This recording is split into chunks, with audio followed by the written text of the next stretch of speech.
Greetings, boys and girls. It is I, Emperor Jonwayne Frankenstein, forever game master, forever dungeon master, an obsessive role playing character that loves optimization when he's making a character. Well, last time I described to you some of the reasons why making it min maxing and optimizing a character is not a bad thing, but instead part of making a winning team. And today I'm going to share with you a 5th edition optimized build. One of the most difficult builds to make and play in 5th edition successfully, really, the healer. And the reason the healer is a difficult build to optimize is because in 5th edition, healing is a lot less efficient than it is in most other role-playing games and MMOs. And you're really better off killing your opponent as quickly as possible because of action economy. And when they're dead, they can't ruin your party. Healing is actually quite subpar. So if you want to be a successful healer, you really have to milk the system. Now, this is one of 2 healers I'm going to go through. I'll go through the other one tomorrow, which will be a less traditional one. This one is not surprising at all. It makes use of the cleric class, which is everyone's mind, the classic healer. And it makes use of the life domain, which is obviously the domain you first think of when creating a healing kind of cleric. Now, first of all, we're going to assume that you have access to the Game Master allows you to use Natasha's rules that allow you to distribute your points if you want. I will give advice on that if they don't. And we'll assume that you can use any of the standard published races, backgrounds, and classes. And I will give advice if they don't allow you to use them. First of all, this character I created is going to be called Oswan Heavenberry. For a race, the first choice, it is going to be a Mark of Hospitality halfling. Now, you might think Mark of Healing might be a little better, and in some ways that's fine, especially if the Game Master doesn't allow you to choose where you can put your points. But if they don't allow you to do that, I would highly recommend that you play an Asmir instead, because which I'll go through as soon as I describe what you would get playing the halfling. Now, as a halfling, if your game master allows you to use the point buy system, I would recommend that you put a 15 in strength, an 8 in dexterity, a 15 in constitution, an 8 in intelligence, a 15 in wisdom, and an 8 in charisma. The simple fact is that with this build, you're going to want to be able to wear heavy armor, which means you're going to want the best armor class you can get. Now, you already have a speed of only 25 because you're a halfling. So you don't want to have less than 15 strength. And with the strength this high, you're going to be able to be an okay backup frontline fighter. Now, using Natasha's rules, where you can either put 2 in one stat or 1 in 3 stats, you would get a 16 strength, a 16 constitution, and a 16 wisdom. The 16 strength will let you wear any armor without penalty, allow you to carry a lot of weight. And remember, you're small size, so you're already getting a penalty on the amount you can carry. And the 16 constitution will give you bonuses on your con saves, which are highly important, and 3 extra hit points per level. Something you're going to want to use to stay alive, because if you go down, then you're not going to be around to help everyone else stay up. So that's very important. And of course, 16 wisdom, because wisdom is what you do to do all your healing. Now, as this halfling of hospitality build, you get 1d4 whenever you are making persuasion checks, which will come in handy. And that's why I would choose this over the healer. And you also get 1d4 when brewing or cooking.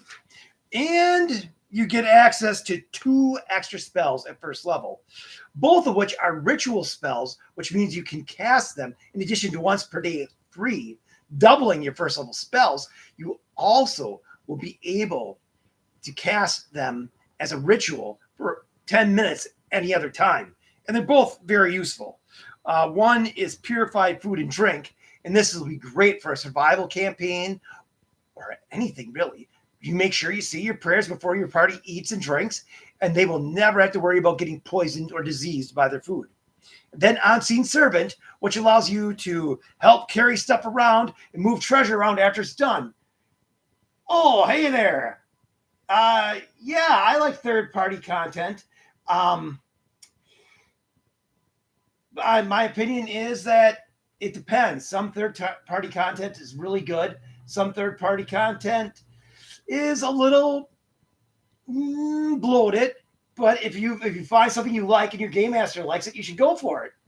Thanks for the question, Hobgob. But in any case, now back to this build. Now, another important thing for this is it gives you Good Berry as a spell possibility. Although we're going to ideally get that in another fashion if we can. Now, if your game master won't let you put your points wherever you want, then you're going to want to take an Asmir. The reason you want to take an Asmir is because they can put the +2 anywhere they want or put 3 +1s anywhere they want.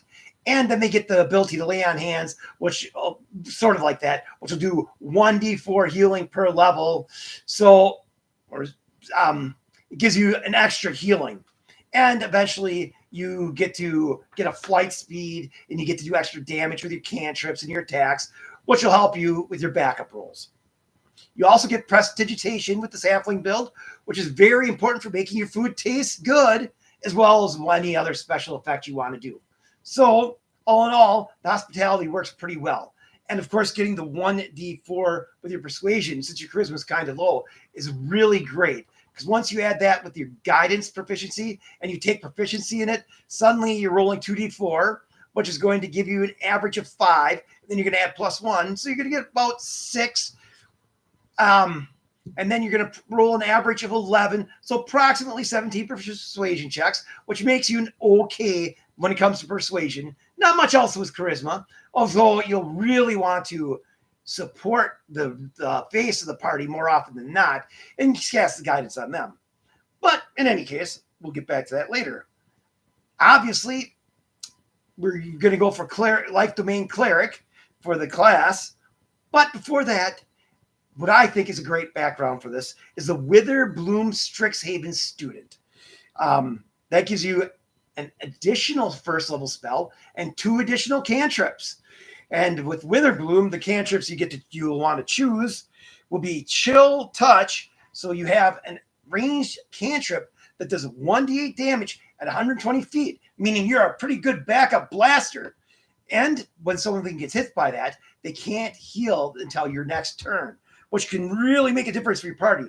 And if you hit a non-dead, they have disadvantage on all their attack rolls until your next turn. And they use an attack roll, which most cleric cantrips don't do. And of course, Spare the Dying is the other one you'll want to choose, just so you can, when you run out of healing, still touch people and keep them from dying.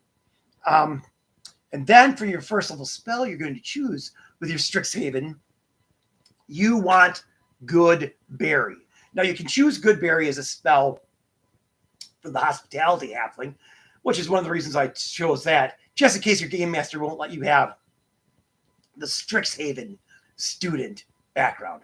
But if you can get it and get the Strixhaven student, then you're going to choose from the Witherbloom Good Berry. And this is the meat and bones of this build. This is how this build comes into line. Now with the Good Berry, you get to cast that once per day for free. And by being able to cast it once per day for free, that gives you 10 good berries. 10 good berries that when your party eats them, they don't need any other food or drink for the day, which is great for wilderness survival. But because you're a healing cleric, a life cleric, you're going to also do 4 points of healing per berry. So for one first level spell, you have 40 points of healing to distribute 4 points at a time. That means on the battlefield, you're going to go be able to run around and give berries to people that are falling down or keeping them up using your action or bonus action, depending on if the game master makes consuming things of potions a bonus action or a main action. But that's pretty awesome. And of course, being a halfling, wearing plate mail, you're going to be hard to hit. So you'll be able to go on the front lines and keep everyone up. You also have the ability as a halfling of being nimble, so you can walk through the areas of creatures larger than you without it hampering your movement at all. So even though your speed is only going to be 25, you're still going to be kind of mobile. So it's overall a pretty good deal. Now, the next thing, obviously, like I said, you're going to want to be a life domain cleric, which as a life domain cleric, you get the main ability at first level of doing an additional 2 plus a spells level healing whenever you cast a healing spell, which again makes good berries great. Now, for the other spells you're going to pick up, let's go through them. First of all, the cantrips you're all going to get from this build and from the best choices: Prestidigitation, Till Touch, and Spare the Dying. You're getting those for free. Then you're going to want Toll the Dead. That lets you within 60 feet do up to a D12 damage to something that's already been damaged if they fail a saving throw. Now, D12 is a pretty good amount of damage. Guidance, because then you can give yourself or any of your allies an extra 1d4 in all skill checks.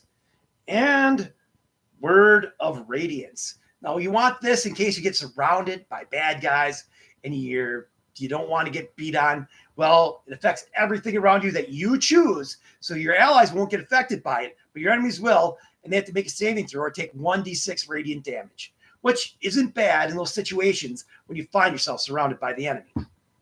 Now, you're going to get the Purified Food and Drink, On-Seed Servant, and Good Berries for free, and then you're going to get Bless and Cure Light Wounds on your spell list just because you're a life domain cleric. You're going to want to choose Healing Word, which allows you to heal things as a bonus action from a ranged, make it a little better than Cure Light Wounds.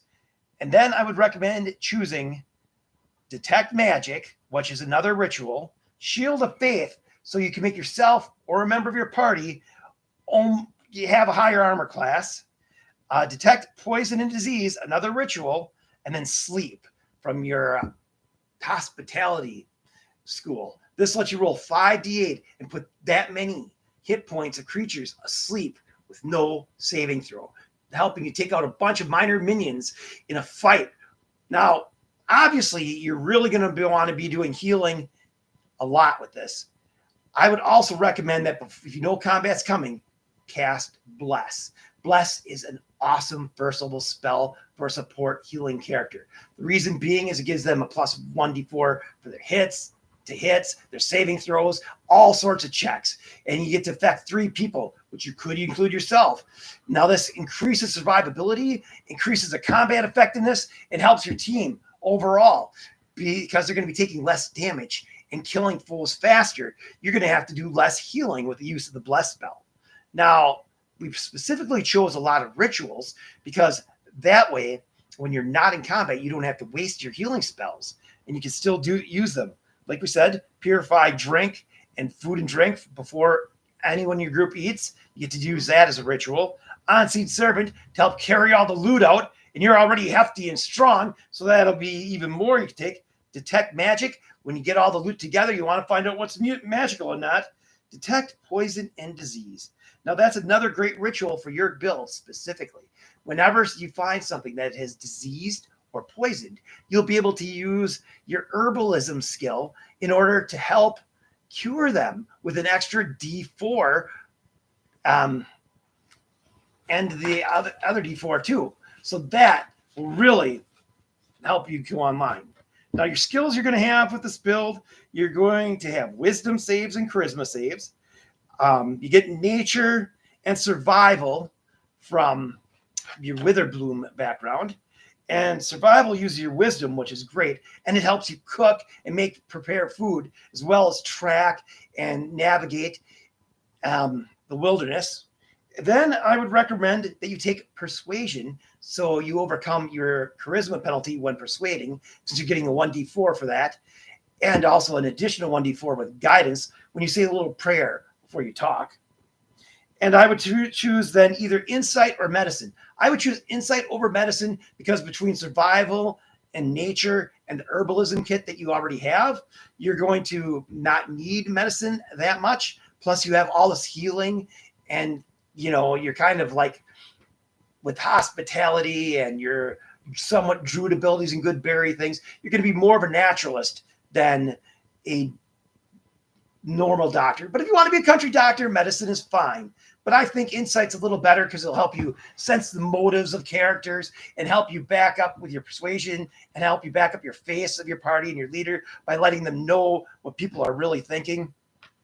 Now, unfortunately, perception isn't one of the skills that you can get in this get up unless you use the idea that some of your skills were offered in your background that are also offered in your class, so therefore you can choose any skill you want. And if that's the case, you might want to take perception, since that is one of the most useful skills. But you do get a +3 already from your wisdom, and chances are there's going to be someone in your party that specializes in perception, so you won't need it quite as much. Now, you're also going to get the herbalism kit. You're going to get 3 languages, Common and Halfling.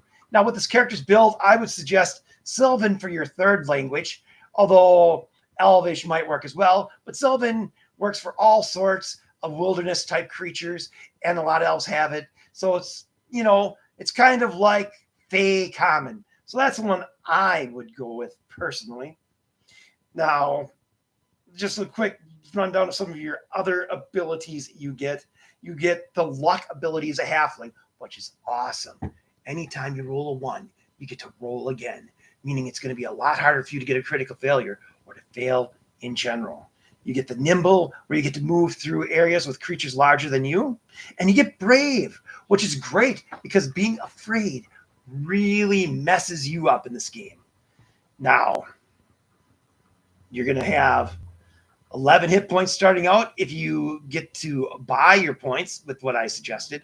Otherwise, if you use the standard array, I would end up with a 15 strength, 10 dexterity, 14 con, 8 intelligence, 16 wisdom, 12 charisma.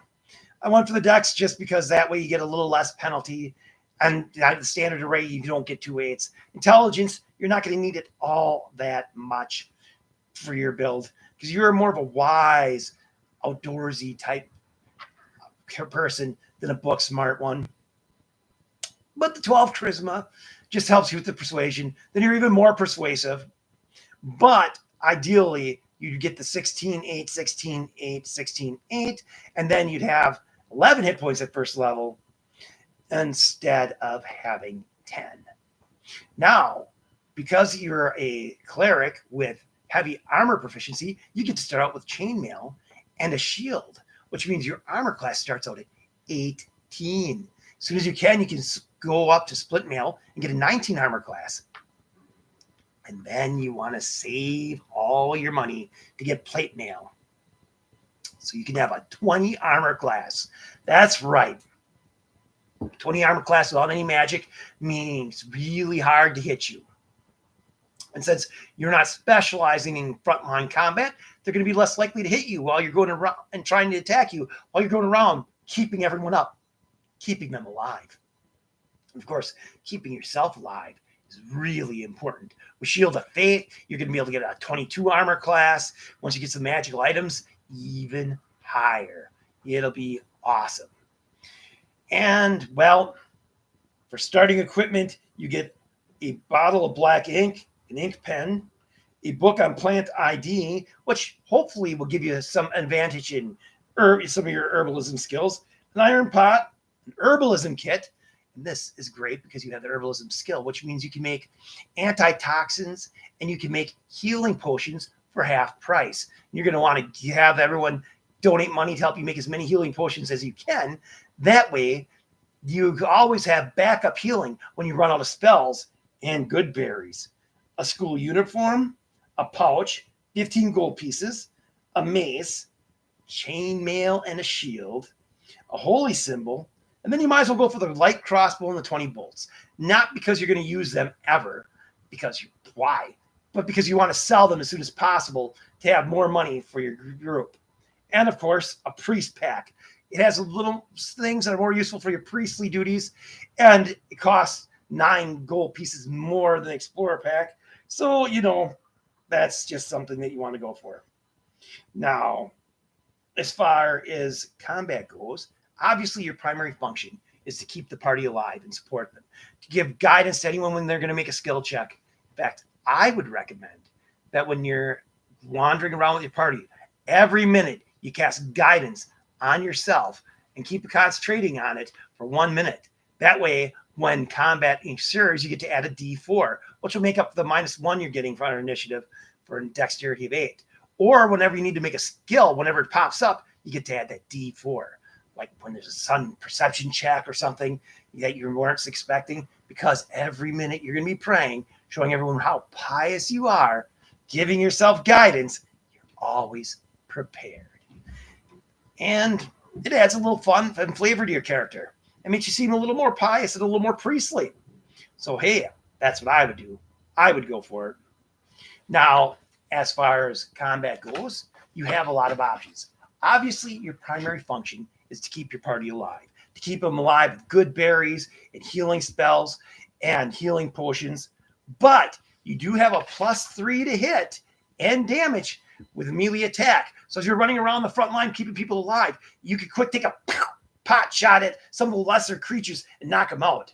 Or you can use your sleep spell to put a bunch of them asleep.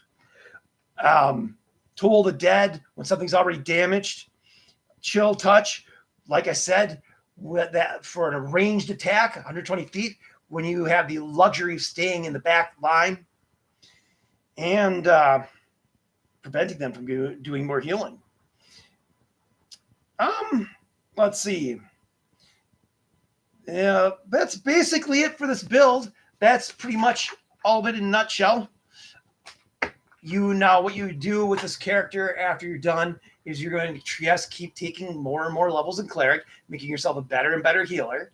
And of course, you're going to eventually be able to get a spiritual weapon that you can use your bonus action to make an extra attack to help the party out.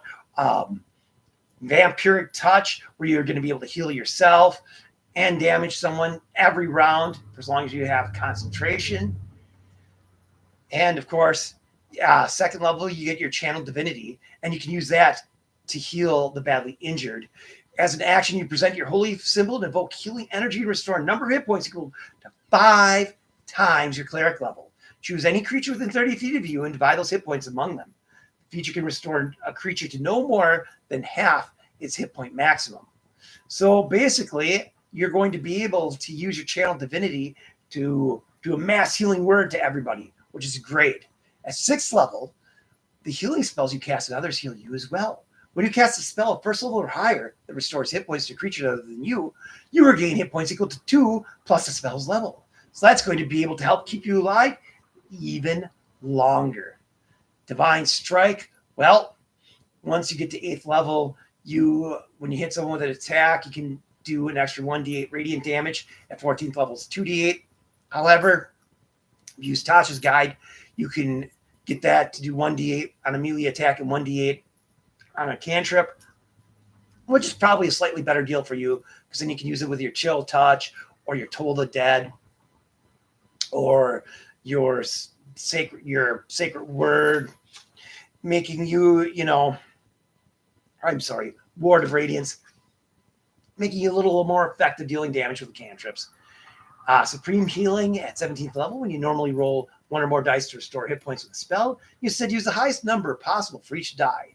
For example, instead of restoring 2d6 hit points in a creature, you restore 12. So this is one of the best builds I can think of to make you halfway decent of a healer in Dungeons & Dragons 5th edition. Of course, there is another build that I find really awesome that I'm going to discuss next time. In that one, we're actually going to use a warlock. And this warlock is going to be a really good healer and a backup blaster. Now, the warlock isn't going to be quite as good running up front lines and resisting damage with a super beefy armor class and high hit points, but it's going to be better at staying back and blasting things from a distance while blasting their party with healing. We'll talk about that later. So in any case, I hope you enjoy this build. If you want to play an Ultimate Healer, try it out sometime.